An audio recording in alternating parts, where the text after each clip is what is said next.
नहीं। क्यों, यकीन नहीं होता ना? चलिए कोई नहीं, आइए आपको ले चलते हैं एक ऐसी दुनिया में जो आपसे हजारों मील दूर होकर भी आपके अस्तित्व का आधार है।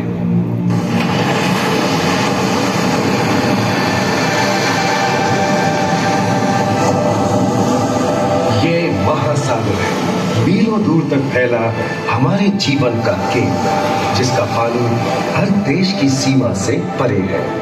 हमें सांस लेने के लिए जरूरी ऑक्सीजन का 50 से 80% इन्हीं समुद्रों के पानी से आता है।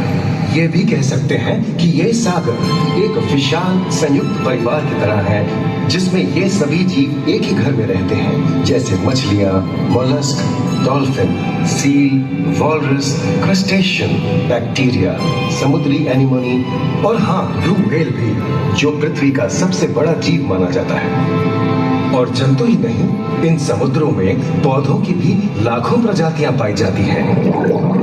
इन विशाल समंदरों का पानी हमारी पृथ्वी का लगभग 3/4 हिस्सा है। इस धरती पर 5 बड़े महासागर हैं: आर्कटिक, अटलांटिक, हिंद, प्रशांत और दक्षिणी महासागर। ये सागर इतने महत्वपूर्ण हैं कि इनका तापमान और लहरें दुनिया के हर हिस्से के मौसम पर असर डालते हैं, चाहे वो मौसम कितना ही खतरनाक क्यों ना हो।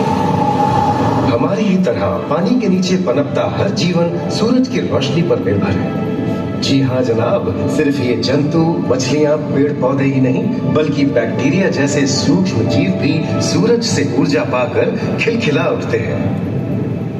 ये देखो मिस्टर ऊदबिलाव, कितने मजे ले रहा है। देखा इसे, अपने चेहरे की पोजीशन ऐसे बदल रहा है जैसे किसी स्पा में स्टीम ले रहा हो। और वो चली मैडम व्हेल इठलाते हुए सनबाथ लेने। और ये जोकर मछली यानी क्लाउन फिश है, ये तो गाना भी गाती है भाई, बिना किसी सुरताल के। हाँ, ये रात समुद्री जानती है, और कोई खतरा महसूस होने पर ये कभी गुर्राती है और कभी चहकती है। क्लाउन फिश है ना। और ये डॉल्फिन हमारे स्मार्टफोन से भी ज्यादा स्मार्ट है। ये अपनी आवाज का इस्तेमाल सोनार की तरह करके एकदम सही दिशा में तैरती और एक दूसरे को संदेश भेजती है। जी हाँ, ईमेल या व्हाट्सएप से भी तेज। मूंगा चट्टानें यानी कोरल रीफ दुनिया की सबसे विविध इकोसिस्टम्स में से है। इन चट्टानों को अक्सर समुद्र के वर्षावन कहा गया है। आई समुद्र में वर्षा, अजीब बात है ना। अरे दरअसल इनका नाम इनके आसपास बसे इन जीवों की विविधता के कारण पड़ा है। इनमें से कुछ होंगे गर्म उथले समुद्र में, तो कुछ ठंडी अंधेरी गहराइयों में रहकर हमारे इकोसिस्टम के संतुलन को बनाए रखते हैं। पौधे हमारे इकोसिस्टम का एक बहुत ही महत्वपूर्ण हिस्सा है और पानी में ऑक्सीजन का सबसे बड़ा स्रोत है। इस नीले पानी में मौजूद कई पौधों में से एक बहुत ही महत्वपूर्ण पौधा है फाइटोप्लैंक्टन, जो पूरी दुनिया की ऑक्सीजन की जरूरत का लगभग 50% बनाकर हमारा अस्तित्व बनाए रखता है।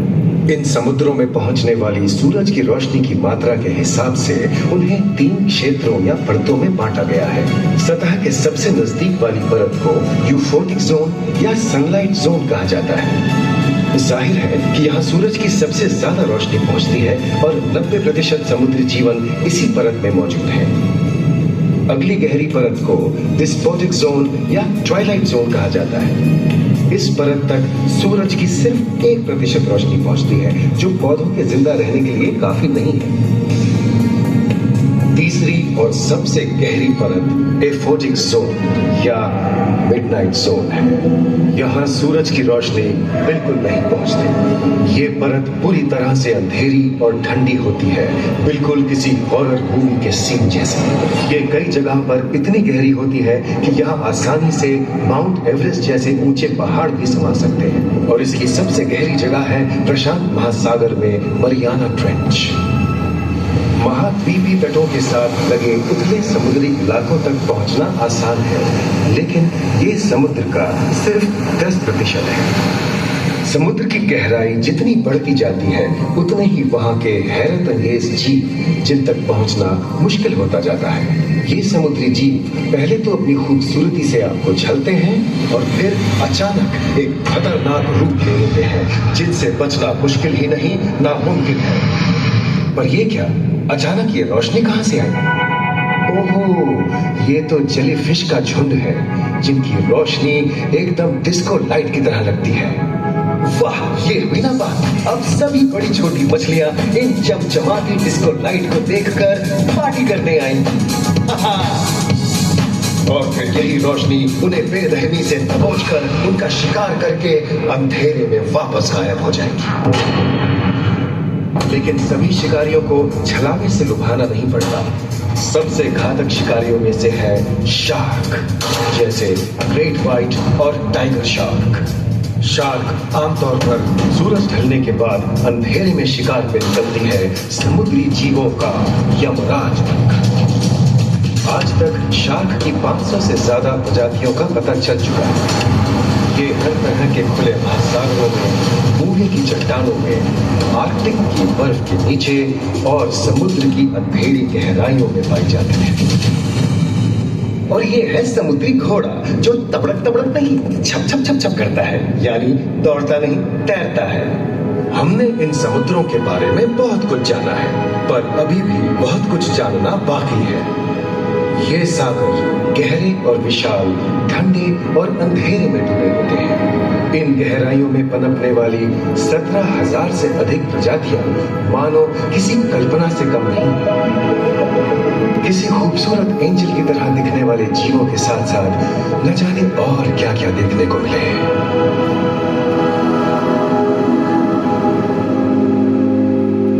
इन विशाल सागरों के इकोसिस्टम इनके बाहर तक फैले हैं। खारे पानी की खाड़ियां, समुद्रों, समुद्र तटों और नमकीन दलदली इलाकों तक। मानव जाति दशकों से प्लास्टिक, जहरीले रसायन, तेल और ऐसी कई चीजों को पानी में बहाकर समुद्रों को नुकसान पहुंचा रही है। कई समुद्री जीवों या मछलियों की दर्दनाक मौत और उनकी इस तड़प का जिम्मेदार हमारी मानव जाति ही है।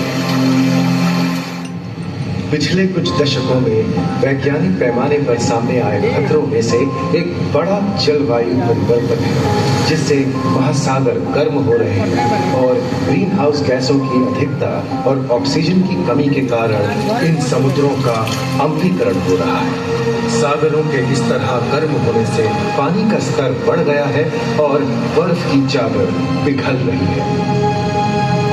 इस विनाशकारी बदलाव के परिणाम स्वरूप समुद्री जीवन खत्म हो रहा है और पूरे इकोसिस्टम के लिए ऐसे खतरनाक हालात हम ही पैदा कर रहे हैं।